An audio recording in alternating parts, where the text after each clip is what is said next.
What do you think is the relationship between a leader's strength of character and organizational performance? One would expect that an unethical or amoral leader would have a negative impact on the performance of an organization. The question really is the opposite true? Do highly principled or moral leaders have a positive effect and impact performance in a positive way? In order to answer the question, we have to distinguish between values and virtues. Values are independent to each of us. They are something each of us decide, and which values are important to us is extremely personal. Some of us have given birth to millennial children who leave jobs because work isn't fun or their boss is too bossy. From my perspective, my values would say responsibility, independence, autonomy, obedience are things that come into play. So I might clash with a child who leaves a job because it isn't fun.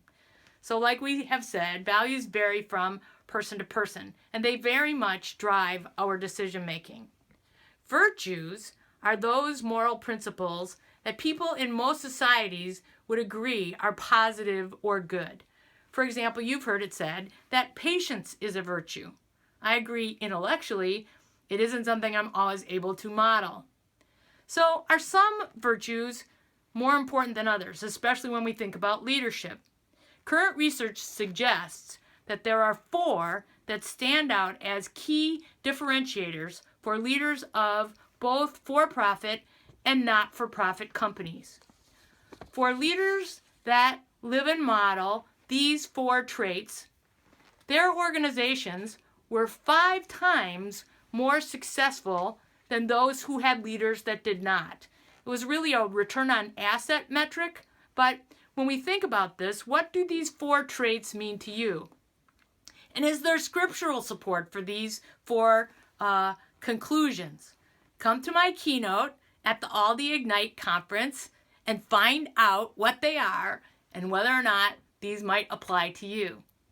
I'll also be conducting a workshop called Diffusing Disagreement, Disarming Triggers, and Rewiring Responses. We'll work through several exercises that will give you practice with some simple tools that will do 3 things. First, I want you to be able to simply and quickly identify behavioral style differences in people. These style differences can cause conflict in teams and interrupt or mess with communication. Second, I'm going to give you a tool that will help you disarm emotional triggers. Triggers are something that elicits an emotional response for us and often generates a reaction that's less than optimal instead of a thoughtful and intentional response.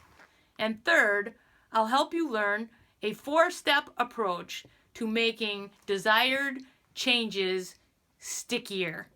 I can't wait to meet or greet you again at the conference in February. See you at Ignite!